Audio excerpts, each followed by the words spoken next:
Hello everyone, welcome to episode 4 of the Inside Sports Podcast, as with the DE capitalized. I'm your host Cole Daly, Joey Bernard, and Jordan Cruz.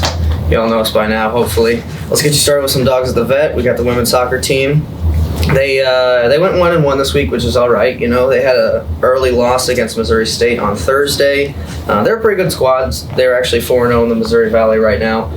But then they ended up beating Evansville, who is 0-3-2 in the Missouri Valley, which ties our franchise record for wins, putting us at 5 wins. They look really good. If we get another one this week, either against Indiana State or at home against UNI, that'll actually be the franchise record for our wins. So that's looking really, really good, and it seems like we're totally flipped around. The undefeated streak is unfortunately not alive, like we kept on coming back and telling you guys. Missouri State obviously ended that, but we're still trending up, and it still looks like it's going to be a really, really good season. What better time to start another streak than now? Exactly. And we got a positive point differential. I kind of looked at that. We're plus 13 on goals. We got 12 goals allowed. Maddie Alaloof is kind of keeping us in that positive range. Loving it so far. Yeah, that's good stuff. Another sport, volleyball. They had a little bit of a rough week. They went 0-2. Lost against UNI on Saturday. Friday lost against Drake. UNI is just a much better team than the Salukis. And Drake, it seemed like in that game, we showed a little bit more fight.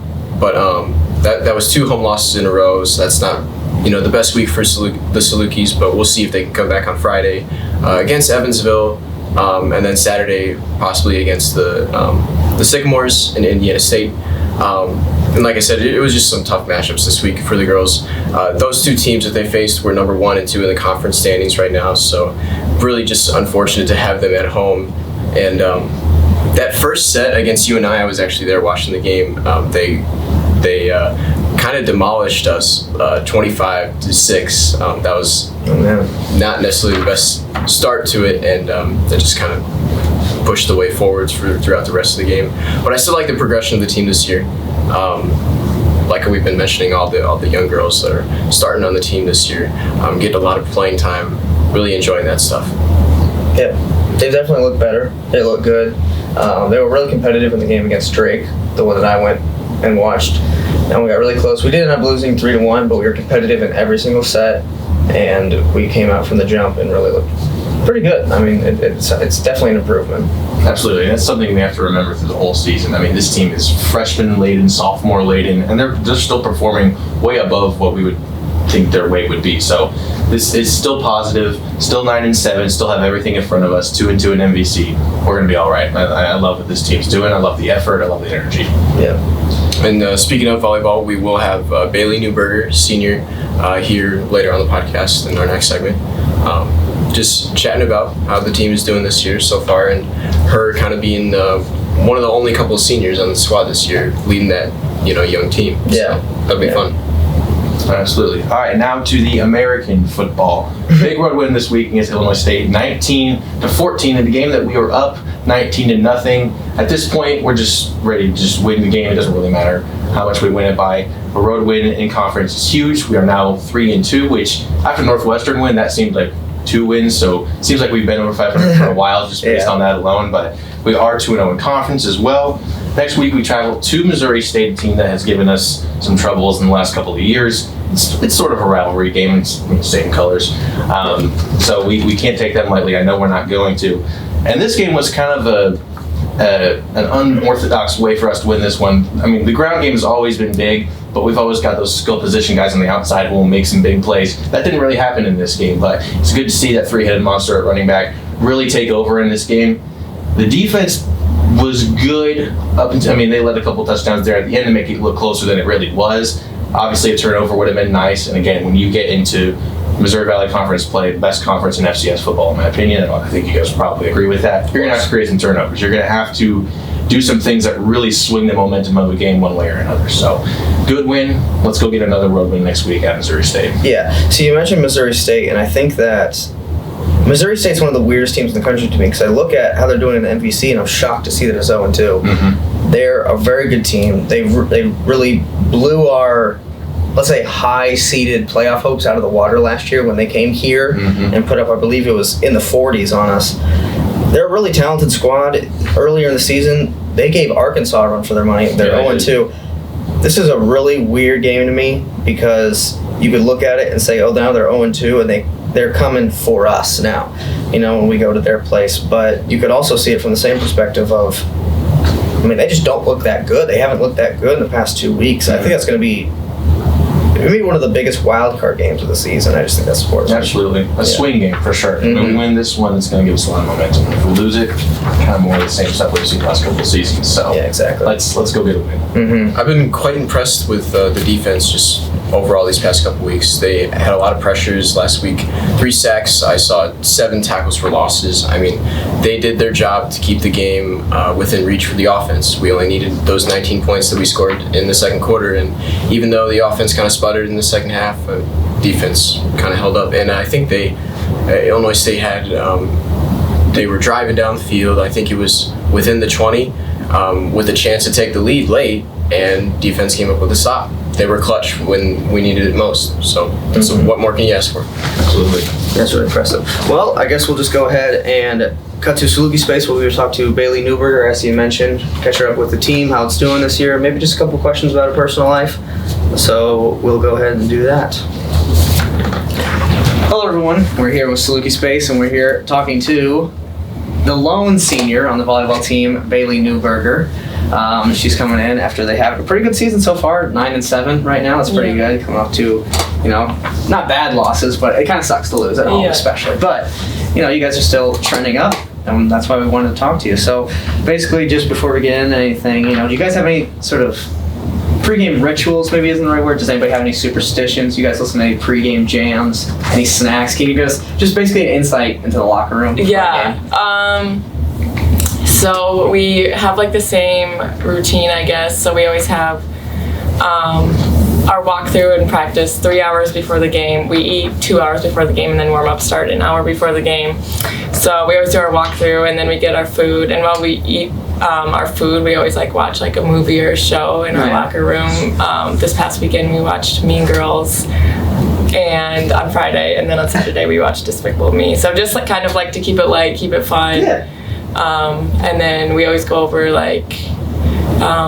any important parts about the game that we need to remember, the scouting report kind of, just some last few things their outsides like to do this, make sure we do this, just some last minute things. But for the most part, we keep it light, hair braiding, nothing specific, but yeah. Now, I kind of mentioned it, but does anybody have any kind of superstitions before the game? Do they do anything weird Natalie's got to eat Skittles before? I don't know. I'm trying to think. Not really. One thing is Tatum always has to be the first out of the locker room, so we can't no one else can be first besides Tatum. So yeah, that's one thing. I can't really think of anything else super weird. Yeah. Gotcha. So something specifically I've noticed, all you girls seem to have a bunch of TikTok pages, and you love your TikTok dances. Yeah. Who would you say is the best TikTok dancer? Oh, Nisi really likes to make TikToks. Nisi, Imani, and Natalie always make TikToks together. I think some of us, like me or Maggie, can be a good competition, but I think they make the most. It's all right. You can say yourself. Right. If you're the best one, then, you just got. I just don't make them as much, but I'm still a pretty good dancer. It's quality over quantity. Right. That's what I'm. Right. Yeah. Totally. Obviously. Yeah. Yeah. I think some girls might disagree, but personally, that's what I think. Yeah. So when you guys have tournaments, which you guys obviously just got done having a whole bunch of tournaments before you guys started conference play, you'd play 2 games in one day, right? That sometimes happens with weekends. Mm-hmm. What do you guys do in between those? Because I've been at AAU tournaments for basketball and stuff, and filling up 8 hours or whatever you have to do. What do you guys do to fill up that time? So we usually eat. We go to we'll get lunch somewhere, and then we usually just have some downtime. If we have time, we'll go back to the hotel or your apartments if we're home, and then we watch a set of the other team that we might be playing or something. Mm-hmm. But yeah, nothing, because you start like warm up so early, and you have to be at the gym so early for like taping and everything. So I feel like when I was younger and I had like volleyball tournaments, you just like get on the court and play. Where it's like in college, there's like so many more steps to it, and it takes so much more time for like pre-game. So we don't have that much downtime, but if we do, we usually just like eat and chill. Yeah. I gotcha. Nothing fun. Nothing fun. Nothing too fun. It's like a weird amount of time sometimes that you guys have between games during tournaments. I know one you had at like 10 a.m. here, and then another game at 7 o'clock the same day. So it's like, that's a little bit more time, but then you also had another tournament where I think it was like a noon game, and then you had another one at like 4. So that's not nearly as much time to like rest and everything. Yeah. It is weird. You just gotta, the coaches do a good job like creating a schedule for us, so they're like sometimes we even watch film too of the next game, so they're like, you have to be here to eat at this time, then we're watching film at this time, then we're getting dressed at this time. They lay it out for us pretty well, so it's not bad. And then do you prefer playing in the Banterra Center, or do you prefer Davies Gym? Because you guys have done both. Yeah. Banterra Center's obviously bigger, but Davies Gym, it's kind of got that like old school feel. It's kind of smaller, what's your favorite? I like Davies better, I think. The atmosphere is just a lot better. It's a lot more fun. It like Banterra, like it won't seem like a lot of people there, but it Phil Davies. So I think that's super fun. And like I like how close the fans are. I just like Banterra's a little more easier on the body, like because it's like a newer gym, and Davies is like I think like cement under those boards. So for that aspect, I like Banterra, but if I had to pick, I'd pick Davies. Yeah. I get that. Because my favorite basketball team's Duke, and I don't know if you know anything about theirs, but it's so small. And so it packs up. It sounds like it's way louder than the actual buzz. I get what you're saying. Yeah, kind of for sure. So I'm not sure how familiar you are, I guess, with Nick Saban, but it seems like, just from the little bit I've talked to Ed, he sounds like Nick Saban to me. That's funny. So and I mean, he's from Alabama, so that kind of makes sense in my head. But just, what is it kind of like to just not only have a conversation with somebody that is just such a big figure in like a room? I feel like he just takes up a room whenever he talks.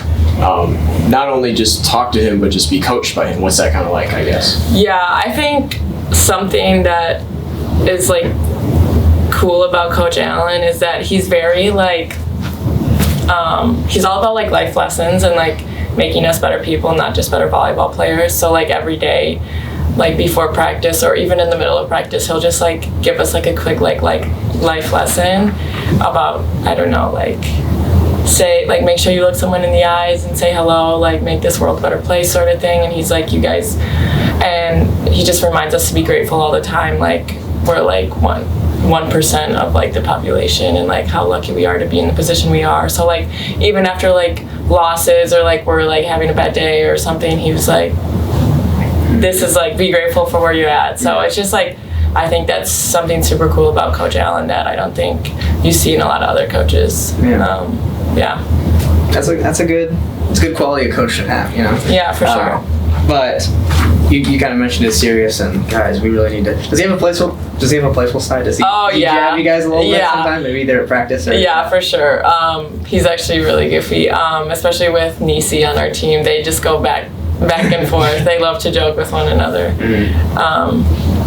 But yeah, he's really funny too. But he's serious when he wants to be serious. Oh yeah, no, I saw him on the. I went to the Drake game, and I think it was third set, either third or second, and they messed up some call. Yeah. And you hear the fans say, and then Ed's, he got a yellow card that game, right? Something like that. He got it. Yeah.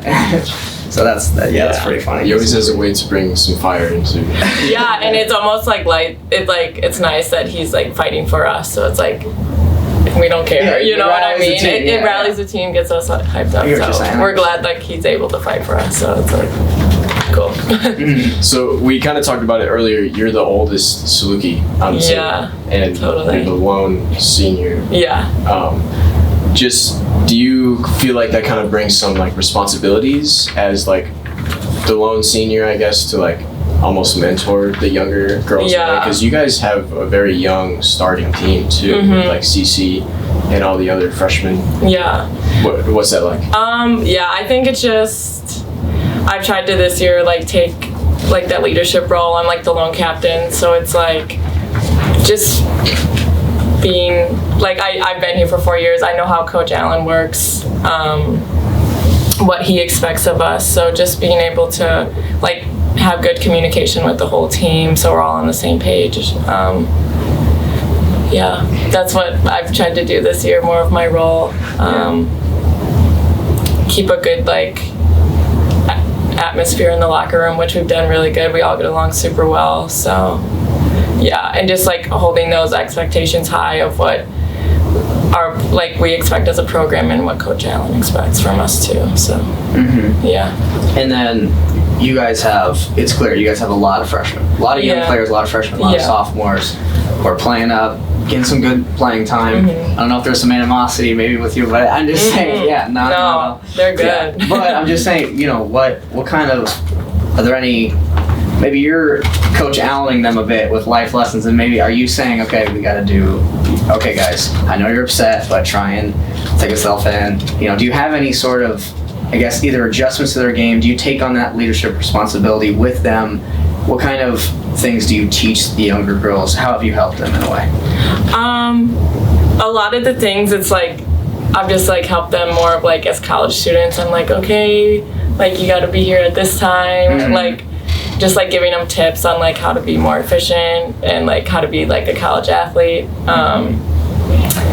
But as far as like volleyball, like just like I think keeping them like positive, because it is like kind of scary sometimes, I think, especially making that jump from high school to college. So just like encouraging them and like reminding them that they're good. You know what I mean? Yeah. What was it like for you when you were a freshman? Like, the seniors, was it hard kind of adjusting to that? Yeah, the game is a lot faster. It's a lot different. So just having that encouragement of like you can do it, and things will like figure itself out is like really good. So just trying to be that support that the seniors were for me.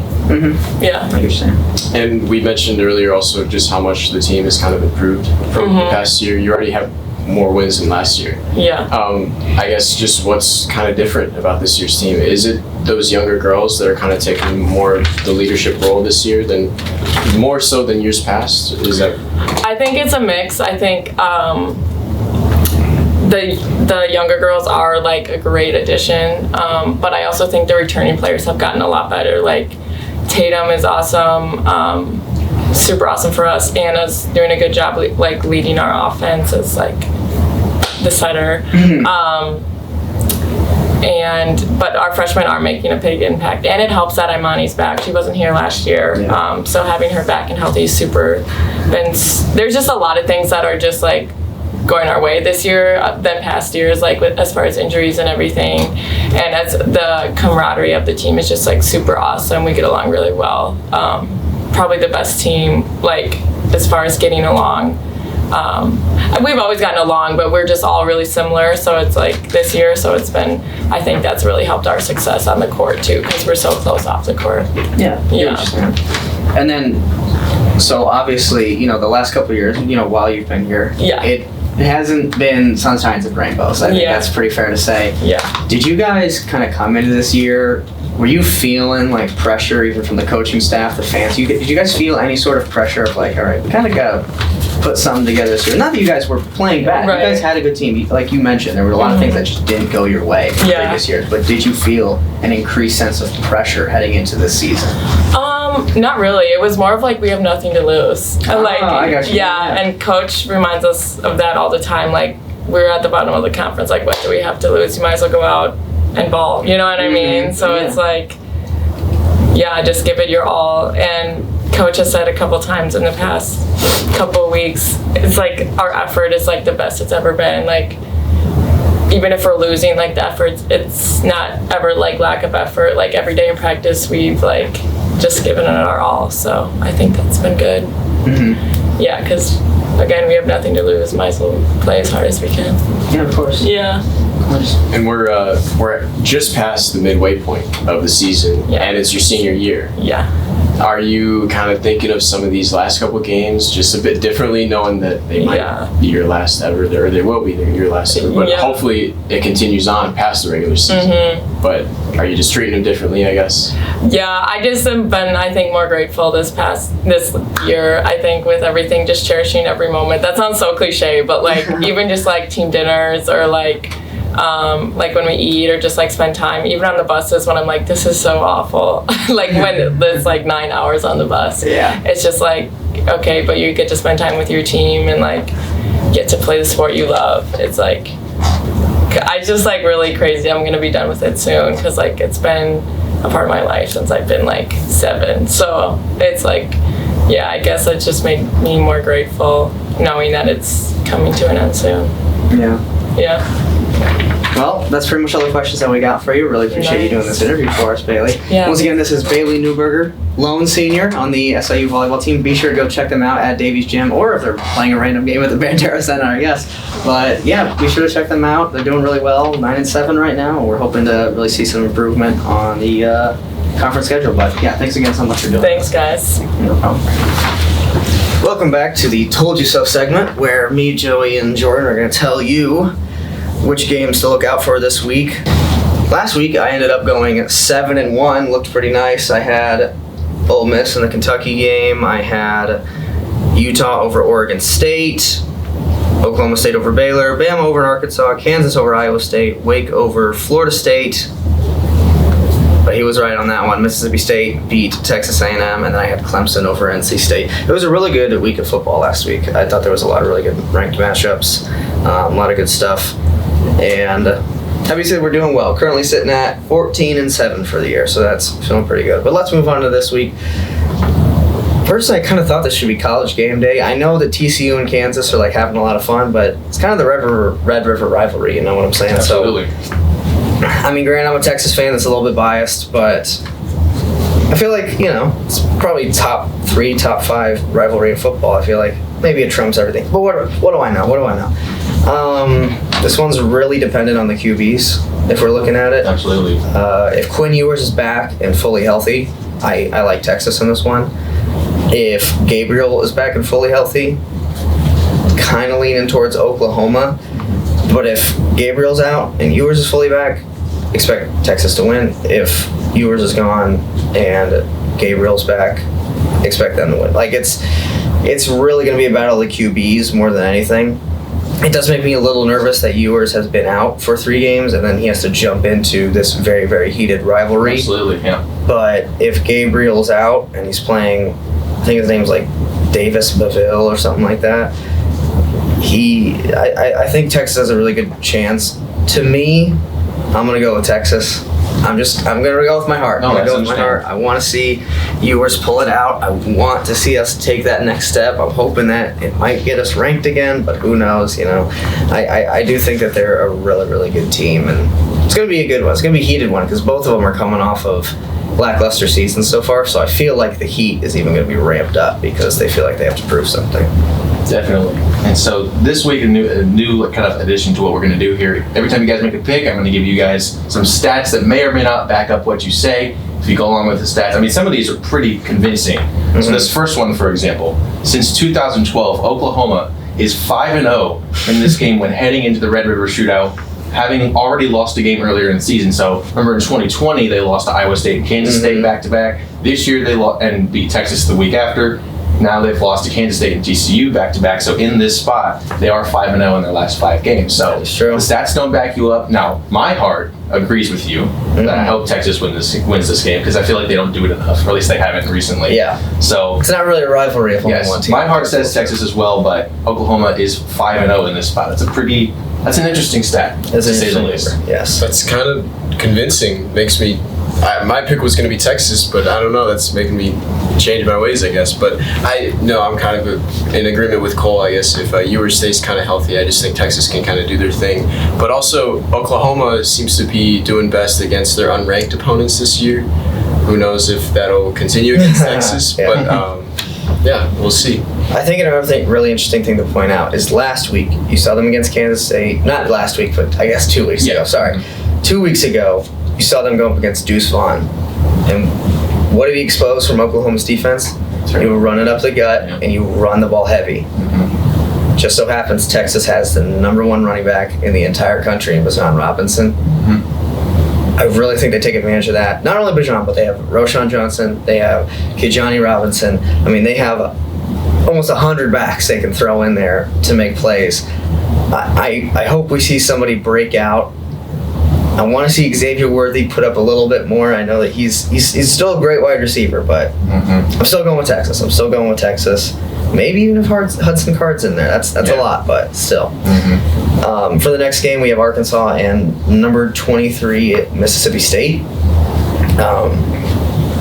Mississippi State has played nobody. They're sitting at 4-1. Arkansas has played arguably maybe one of the toughest schedules, especially for like an SEC team who usually schedules like easy ones. Arkansas is going to win this game. I don't see a way in which Mississippi State wins. I mean, obviously, Will Rogers is a pretty good QB. He can throw it all over the field, and Arkansas doesn't have a way to cover it. But I just see Arkansas pulling through in this one. I have no idea how Mississippi State gets it done. Yeah. Before I start talking, I just want to say I have no regrets picking Arkansas to beat Bama last week. If anyone watched that game was close. That game was in the balance for that big run by J.D. Milroe, the backup quarterback for Alabama. So no regrets there. This is a pro Arkansas stat here, so we're going to back you up on this. Ever since Sam Pittman has become the coach before the 2020 season, Arkansas is 6-2 against the spread as a road underdog under Sam Pittman. But only one of those resulted as an outright win, though. They only actually won one of those games, but that was against Mississippi State in Starkville in 2020. So stats back you up on this one. 6-2. I mean, this is a pretty close spread too, I believe. I haven't looked it up, but this should be a close one. If they do cover the spread, they'll probably win the game. So stats like you on this one, Cole. I like Arkansas. Yeah, and I think Mississippi State kind of lost to LSU earlier in the year, and I don't think we're pretty high on that. Just LSU's ranked number 25. When I saw that in the AP poll, I was shocked. That's pretty surprising because they're not doing the greatest, but I definitely think Arkansas wins, and they'll show you that they'll probably be a ranked team here sometime soon. Oh yeah, they'll get back to it for sure. The next game we got here, number 16 BYU at Notre Dame. Now that's kind of important. Notre Dame's obviously a very good historic stadium. Same thing you could say for in Provo for BYU. So if they flipped it, I definitely take BYU in this one. I kind of want to go BYU. I kind of want to go Notre Dame. Notre Dame's had a weird, rocky season, but so has BYU. I mean, they had that really good win over Baylor in Provo, but then they go to Oregon the next week and get demolished. So I'm really throwing stuff up in the air here, but I'm going to go with BYU. But I want to hear how the stats play it out. Maybe I'll change it after you let me know. So two things. I think this game's actually in Vegas. Is it really? I think it is in Vegas. So that might actually help you. That's closer. Yeah, exactly. Closer to Provo, so that might help you out. Unfortunately, the stat does not back you up. It's another 5-0. Notre Dame in their last 5 games as an underdog, as an unranked team, is 5-0. They have not lost their last 5 games as an unranked team. This is going back to 2017. When they were unranked at the start of the season, and they averaged 41 points per game in their last 5 games as an unranked team. So, again, everyone's pretty much down on Notre Dame. BYU hasn't played great the last couple of weeks. I think I'd probably pick Notre Dame to win this game, although since it is closer to their home, that does probably give BYU a little bit of an advantage. Well, and those 2 star wide receivers are back for BYU, and they have a game under their belt. Yes, they are, and we've been waiting for that the last couple of weeks. Yeah, so exactly. This is going to be a fantastic game, in my opinion. I hope I get to tune into this one. But Notre Dame, yes, they are 5-0 in their last 5 games as an unranked team. So make of that what you will. Yeah. BYU's quarterback, Jaron Hall. I mean, he's kind of been lighting it up so far this year. Really good from when he's played. Actually, good QB. But I think something else that you guys, I don't know, I haven't heard you guys talk about yet. But Notre Dame's coming off a bye week too, so who knows how much that rest is going to play a factor into this game too. But they kind of hung in there with Ohio State earlier this year. But then they lose to Marshall the next week. That's why people got questions, You know, that's kind of concerning. Yeah, but for sure. Just inconsistent for me. I'd probably take BYU just because of that inconsistency. Yeah. But who knows how this game will play out. It's a good idea. I like the stats you brought up. You almost had me for a second there, but I think I want to go with BYU still. I like that the receivers are back. They had a game under their belt. Notre Dame still has a bye week, so I could definitely see this going another way, but give me BYU. That's an interesting one. number 11 Utah and number 18 UCLA. This one's kind of fun. I think Utah wins. Although I'd love to see UCLA win. Chip Kelly's got the Bruins 5-0. We've been kind of waiting for that Chip Kelly year where he takes his team to the next step. UCLA they're a fun program. I thought the Washington UCLA game was on Saturday. Turns out it's on Friday. Didn't get the chance to watch, but I'm seeing all the clips and I rewatched the game coverage, and that move where he did sidestep made the two guys run into each other. Dorian Thompson-Robinson is him. I like Zach Charbonnet. I think that's how you say his last name. Their running back, transfer from Michigan. I think they have a lot of pieces, a lot of offensive weapons, that's for sure. But Utah, Mr. Consistent Utah, might pull through in this game. I think that UCLA doesn't have that home crowd that's really going to make it tough on Utah. So give me Utah in, I'd say about 8-point game, something like that. When you think about it for UCLA, if there's any year to strike for Chip Kelly in the Pac-12, this is the year. New coaching staff in USC. Utah still has their same guys, but they haven't gotten over that hump yet. Mm-hmm. New coaching staff in Washington, new coaching staff in Oregon. Those are the best teams in Pac-12 right there. So this is the perfect year to strike. But the stat backs up your consistency model. Utah has been the consistent team in the Pac-12, really the whole NCAA in the last, basically since Kyle Whittingham's got there. Mm-hmm. Since the start of the 2019 season, they are 18-8 against the spread after a win. And then since he's been, at Utah since 2005, they are 73-56-1. I know that's a pretty big sample size, and that's a lot of numbers there. Against the spread after a win. That's a lot of information right there. But again, they are consistent. That definitely backs up your theory there. Mm-hmm. Yeah, and I'd like to see UCLA play against a formidable opponent because they have some offensive, performances that have been kind of impressive so far. Just the teams that they've kind of faced, not really been the greatest, I would say. So I just think this is intriguing because it's Utah and they're playing it this time. So. Yeah, it's definitely going to be a good one. But then finally we have the game day pick. Number 17 TCU at number 19 Kansas. This one's fun. Everybody's hyped that Kansas is ranked. It's honestly unbelievable. Never thought I'd see it in my lifetime. Kansas at number 19. Jalen Daniels goes there and wins out against Iowa State. Played a really good game. TCU looked awesome against Oklahoma. They put up 55, by the end of the third quarter or something like that? It's insane. Yeah.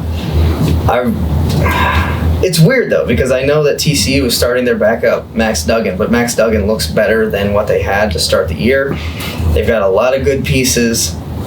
I like TCU in this one, even though Kansas is at home. People are really riding with Kansas right now. But TCU is a really, really good football team. Their game against Oklahoma last week made me very, very pro TCU. So I think that they come out in a tough matchup against Kansas's first game day ever. So absolutely.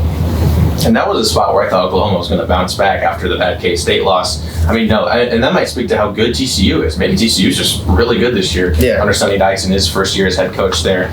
Are you familiar with Lance Leipold?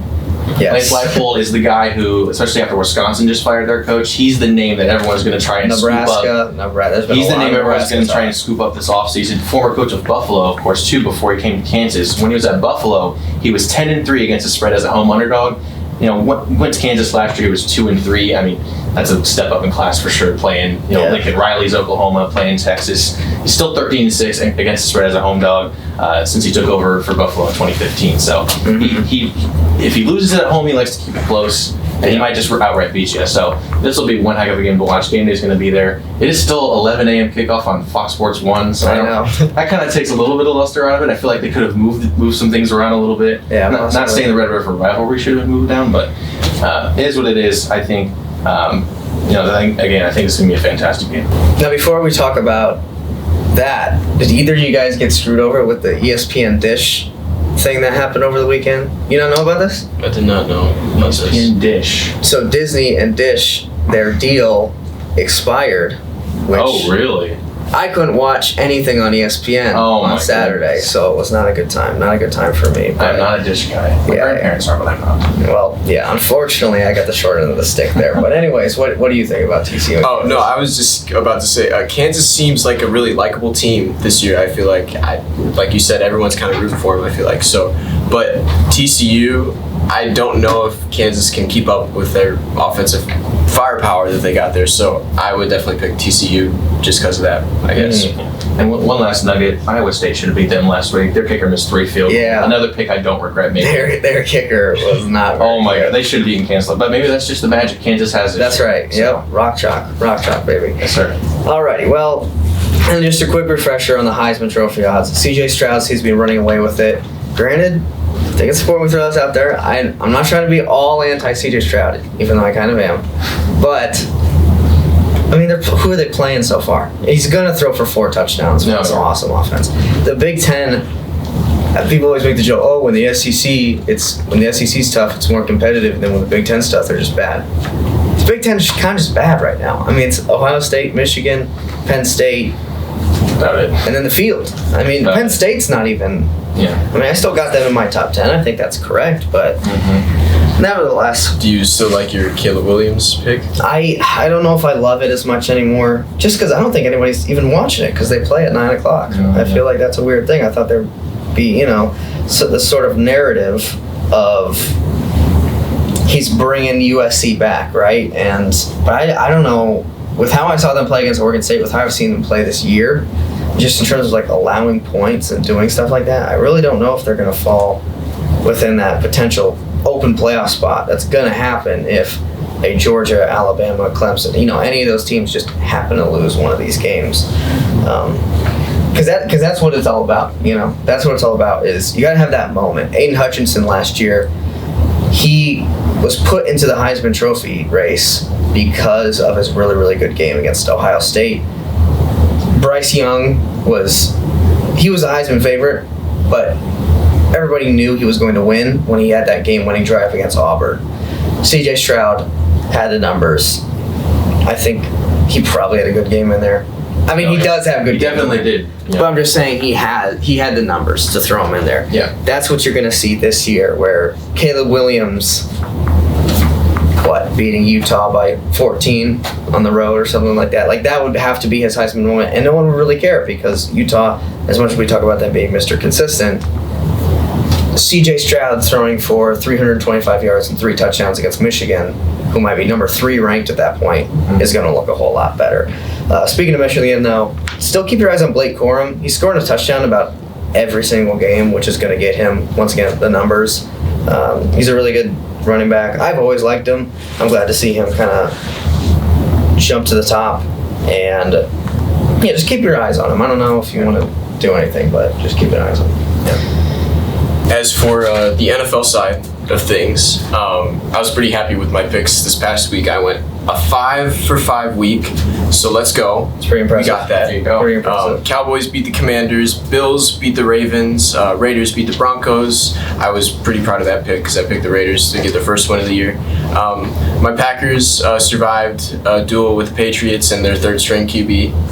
That was pretty scary. And the Chiefs kind of creamed the Bucs on Sunday night, so I did pretty well last week, per se. But my first game I wanted to talk about was my Packers. They're going to be going to London for the first time ever. And I thought this stat was pretty interesting. It is the first London game ever featuring 2 teams above 500. I just think that's crazy after 30 plus games in London with first 2 teams above 500. Both 3-1, right? Both 3-1. But the Giants, their run game has kind of carried them. Last week, they kind of carried them this year.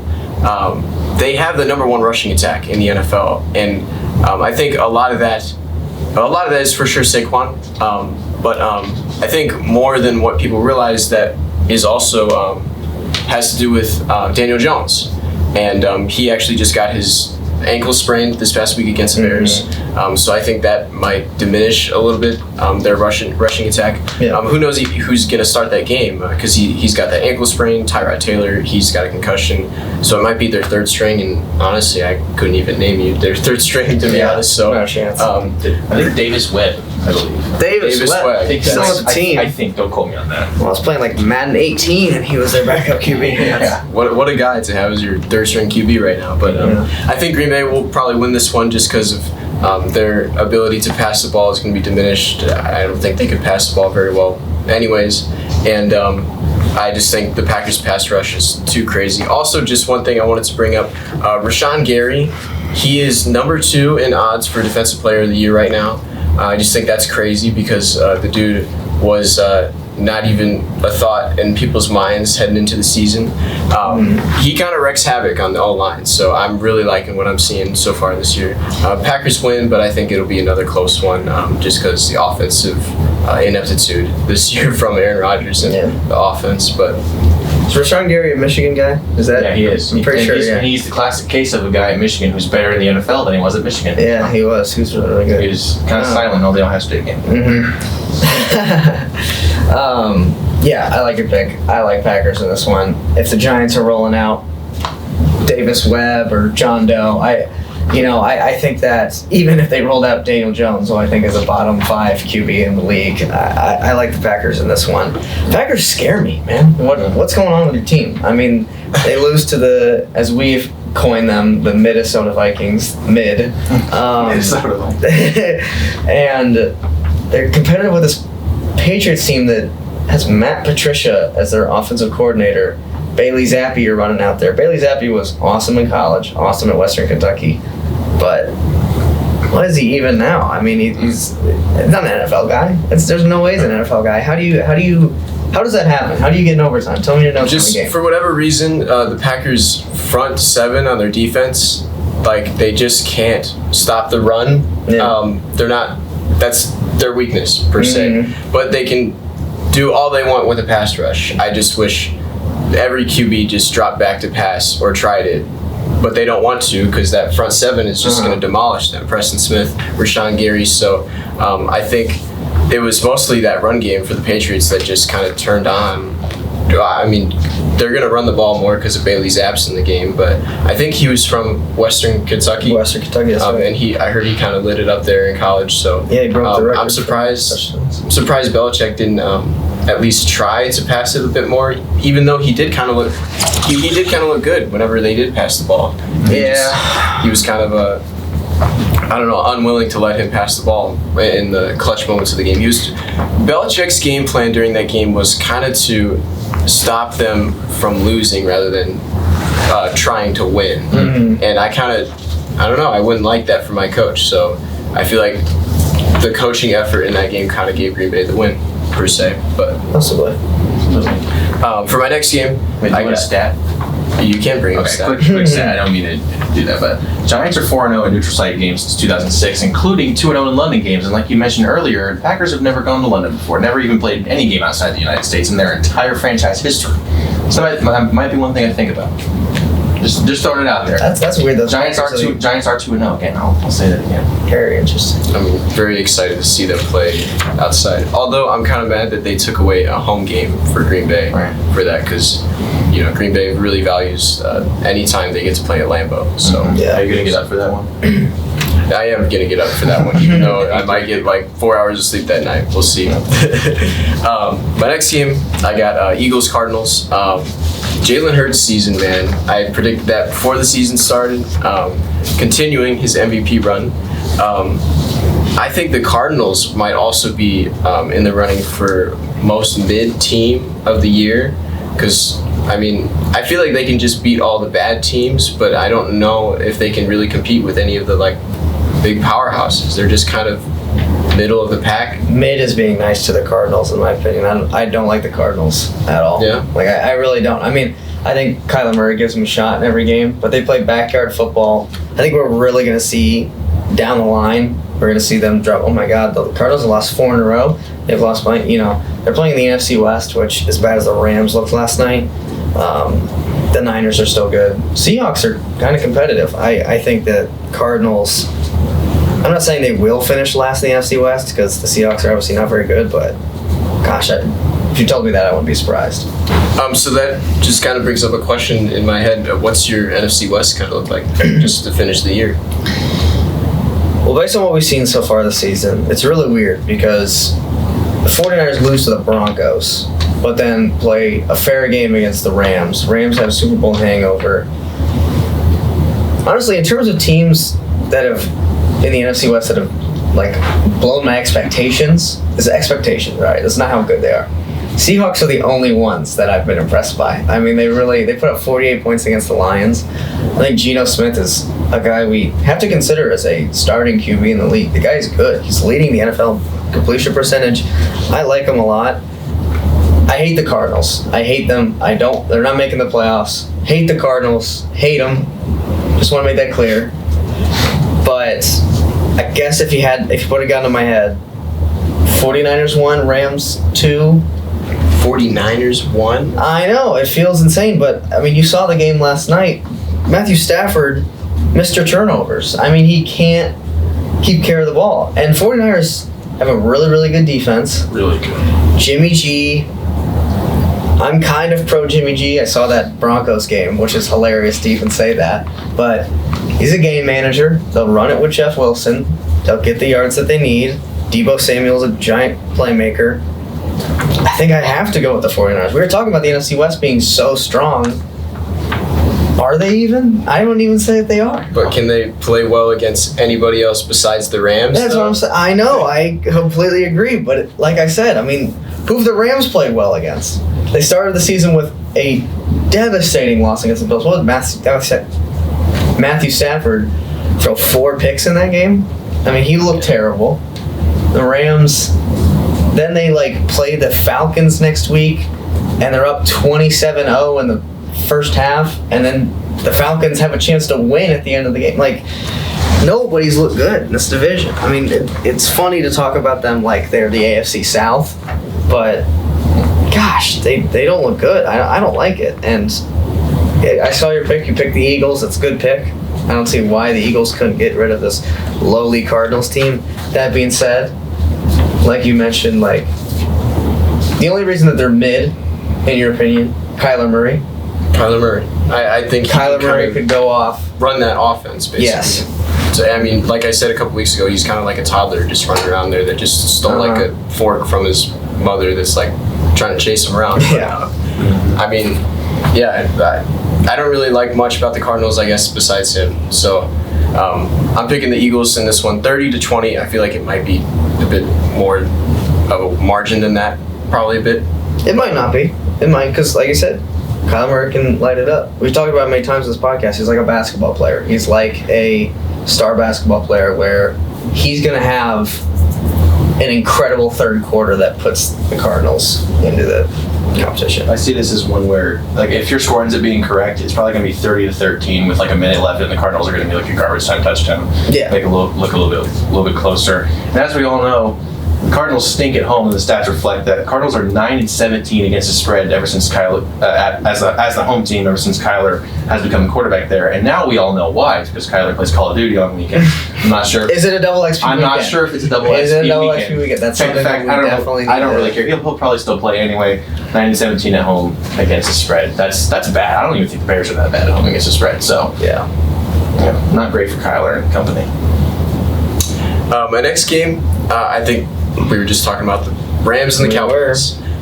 Rams did not have the greatest matchup last night, Monday Night Football against the Niners. My pick was going to be the Rams until I saw that game, and now I'm just not so confident in them anymore. I just don't know what to think of them. Although Stafford did have a very bad stretch of 4 games last year, and part of me also wants to think that these 4 games is his stretch of bad games this year, and then he's just getting all the bad stuff out early, and he's going to go on this maybe MVP stretch. I don't know. That's just my gut feeling, I guess, is what's going to happen. But very enticing matchup. Cowboys are kind of the perfect team to stop the Rams, I feel like. I mean, the Rams, they just can't run the ball. Stafford's too mistake prone right now. And the Cowboys D-line, they're just going to make things tough for Stafford. I think Cowboys win this game because the Rams are kind of one-dimensional. They kind of rely on Cooper Kupp most of the time. And the Rams defense, they're still a big contender, but Debo kind of made them look silly last night. That was, I think it was like a 57-yard touchdown catch and run that he had last night. That was just nuts. I don't know if anybody else besides maybe Tyreek Hill can have a play like that. So I still love the Rams, but not as much after their performance last night. But I think this is Cooper Rush's game to lose. I feel like he has all the pieces in play to win the game. As long as he doesn't make the mistakes to lose it, I feel like they can win. And this is a road game for them too, so that's another thing to think about when making a pick. But my final, I got Cowboys 26, Rams 24. I think it'll be close. Cowboys hang on at the end after a Rams push, probably. Something to think about. The Niners last week. The reason Matthew Stafford commits all these turnovers. 49ers have this really, really good D-line, this front seven that puts a lot of pressure on them. Cowboys right now have Micah Parsons, who is, we talked about Rashan Gary, but Micah Parsons is probably going to win Defensive Player of the Year. He's going off. He's going to get to Matthew Stafford. Andrew Whitworth was using all 40 years old of him to hold that offensive line together last year. He's finally gone, and I just don't know if they're going to be able to protect Matthew Stafford. Cowboys are known as a team, especially last year, who would create turnovers. They still do it very consistently. I like your pick. I like the Cowboys in this one. I can't believe I'm saying that. And I can't believe I'm saying that with Cooper Rush as their QB. Cooper Rush has looked very solid, keeps everything moving, and I think the Cowboys come away in this one. And something else I just want to say about this game, I feel like my pick, the Cowboys will probably win, but I also feel like afterwards the debate will be here about, it's already happening about if Cooper Rush is better than Dak, but I feel like it's going to be more prominent afterwards that Cooper Rush is better than Dak to a lot of people, and I'm not so sure if that's necessarily the case, but I feel like those rumors are going to be super big after this game and after a win. Absolutely. What is that? Cooper Rush 4-0 against the spread. 4-0 as a starter. We all know this. I'll let you keep going. What else is there to say? Cooper Rush is a winner. This might become a Nick Foles, Carson Wentz situation. That's exactly what I compared to. That might become that. I just want to throw that out there. Yeah. You can continue.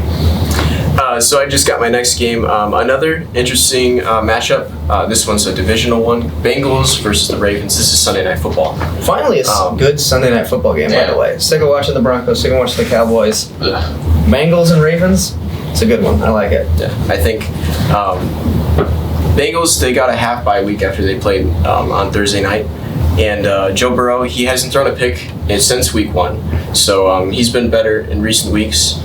Even though he had a pretty bad start to the season. Who was that he faced? I think it was the Steelers in week 1. Mm-hmm. Yeah, Steelers. Where he threw Minka Fitzpatrick. 3 picks, 4 picks, something like that. Mm-hmm. Minka Fitzpatrick got all over him. Yeah. But they don't have much of a run game. So that's kind of why I'm picking the Ravens in this one, I would say. But although it's something else just to think about, I think this is probably the worst Ravens defense we've seen in years. Mm-hmm. So who knows if that run game might get like a jump start after this bad stretch of games against the Ravens defense. Bengals have a fair shot here, but I'm going to go with the Ravens, I guess, just because Lamar's been kind of balling out. He's an MVP frontrunner, or I should say MVP candidate, for sure. Touchdown machine each week. But he threw 2 picks last week, and one of them was kind of in a clutch situation against the Bills. One of them was a little nerve-wracking. Yeah. That makes me kind of nervous. Everybody slips up. Josh Allen throws it in the dirt on an out route to Isaiah McKenzie, but that one was a little worrisome. Just trying to make a play that just wasn't there in the moment. He just needs to. That was, I don't want to call it a rookie mistake, but that was just something you just can't do as a front runner for MVP and expect to win MVP. Yeah, exactly. But and also everybody's also talking about that 4th down controversial call that the Ravens did. It was a tie game, 2020. I think there was less than 2 minutes left or something like that, and they decided to go for it 4th down, didn't get it. And a lot of people think that Harbaugh should have kicked the field goal per se. don't really know what I think about that. I like the aggressiveness of it, but I think we played this stupid game on social media where we look at the aftermath of how things go, and then we say, what happens if the Ravens do end up just scoring a touchdown there? Because then you're up 7. There's no chance the other team comes back. So then there's not even an argument to make. Then he's a genius. But then Lamar Jackson pulls that stupid play. Bills drive down and they kick a field. It's how it happened. They still converted the 4th down. It's just something that we can't look at every time and just go, oh well, it didn't work out for them, so that was a bad decision. No, it was the right decision. It just didn't work out down the line. You still got another 4 downs to play. So that's my personal take on it. Right? So yeah, who's to say even if they do kick the field goal there, there's probably enough time left for Josh Allen to go down and score a touchdown. So I like the risk in that spot. Actually, I think we give John Harbaugh a pass there. Yeah. Hindsight is always 20/20 in that one, for sure. But definitely good way of putting it. Quick stat: Ravens are 9-4-1 against the spread after a loss in the last 2 seasons. Now, not all those have equated to wins, but they will be favored in this one, most likely by at least a point or 2. The Bengals have been pretty vulnerable this year, although if there is a week that they're going to come out of their shell, especially a guy like Jamar Chase, I believe last year in Baltimore he had over 200 yards receiving. So if there is a game where he's going to pop out, this would be it. But this is a pro Ravens stat. They're 9-4-1 against the spread in the last 2 seasons after a loss. So. I definitely like the Ravens in this one. We talk about Lamar Jackson being incredible. He's incredible. Bengals have not been incredible so far this year. I really, really like the Ravens in this one. Some of the mention, remember when Lamar Jackson got all mad when they traded Marquise Brown? Mm-hmm. Talk about mid. I'm talking about Marquise Brown. I mean, that's mid Brown right there. Yes. And then he gets all upset, but then it's led to the emergence of Rashad Bateman, and Devin Duvernay is becoming one of his favorite targets. Horns up. That's my guy right there. I didn't even think he'd still be in the league, and then I see him catching like 2 touchdowns a game. It's pretty nice. But I'm just saying, I think that getting rid of Brown might have been. It's a positive. What? Addition by subtraction. Addition by subtraction. That's the right way to put it. Addition by subtraction, where you get rid of him, so Lamar isn't forcing the ball to him, and now he gets Rashad Bateman involved. Mark Andrews obviously going to get his touches, and then Devin Duvernay. I think that this offense is about as good as we've seen a Ravens offense be in the Lamar Jackson time span. While the defense, like you said, may be lacking. Mid seems to be a common thing we talk about on this podcast. That's true. That's true. You just want to, We love mid. Well, it's hard to say somebody's bad. Here's my real take. Marquise Brown's a bad receiver. I thought it was a dumb trade for the Cardinals. But I'll say mid to be nice. My next game, this is Monday Night Football. This is the Raiders at the Chiefs in Kansas City. Raiders got their first win last week. Kind of happy about that. My personal favorite player ever, Davante Adams. He's on the Raiders. They finally figured something out to get a win last week. But they got a big matchup this week against Kansas City. I like Kansas City in this one by a lot, probably. It should be another high-scoring matchup. I love both offenses. As long as the Raiders can figure it out again and score some points, use Davante well, mix Josh Jacobs in there. I think a lot of points will be scored in this game, I should say. It'll just be a matter of what kind of defense can create some turnovers to kind of, chill this one out a little bit and get the win. And after what the Chiefs did to Tampa Bay last week on the road, I would be very scared if I was the Raiders. And like I said, if the Raiders properly use Davante, they'll be scoring a lot of points. Mahomes is still that guy. Everybody kind of takes that for granted, I feel like, that he's an MVP frontrunner every year, it seems like. But they don't have much of a run game. So who knows about that? But they don't really need it if Patrick Mahomes just kind of does his thing. So I got the Chiefs winning 37, Raiders 27 here. A big thing to think about when you're talking about these games is there somebody on the other side that scares you? If you've got Chiefs are playing the Vikings, they have to worry about Justin Jefferson in that game. You could argue that with Davante Adams, but Derek Carr isn't hitting Davante Adams enough for them to be worried about that. There's nobody on the defensive side that's going to scare the Chiefs. There's nobody on the offensive side that's really going to scare the Chiefs. This is a Chiefs game. This could be more than 10. This might be a plus 20 matchup. This is Chiefs in prime time. This is Patrick Mahomes hearing a lot of the noise about Josh Allen and Lamar Jackson and everybody, and the Chiefs are going to roll over them. I still can't even believe that they lost to the Colts. They should be the other undefeated team with the Eagles. Since Derek Carr has become the quarterback of the Raiders back in 2014, he is 1-7 on the road against the Chiefs and only 2-6 against the spread. So this is a good Chiefs spot. I agree with everything you guys are saying. This is Chiefs all the way. As much as I hate to say that. I want to say the spread was 6.5 on this, but don't quote me on it. That seems low. Yeah, I feel like that was considering how bad the Raiders have been. Now, I was a big, I was hype on the Raiders before the season. I think a lot of people were, and same. that just hasn't materialized into anything so far. And if they lose this game, they'll be 1-4. So that's tough. That's really tough for a team that had a lot of hype before the season, a lot of promise, especially getting your favorite player, Lord and Savior Devontae Adams. So my Lord and Savior. Alrighty. Well, that does it for the 4th ever episode of the Inside Sports Podcast. That's, of course, with the DE capitalized. We should be having an Instagram or Twitter. We should be setting that up at some point. If so, we'll link it below in the description, or it'll be either this week or next week. So just keep your eye on that. Maybe we can put it on the screen if we end up doing that right now. But nevertheless, that's enough from us this week. Thanks so much for tuning in, and make sure to subscribe to the Daily Egyptian YouTube and check us out on Spotify.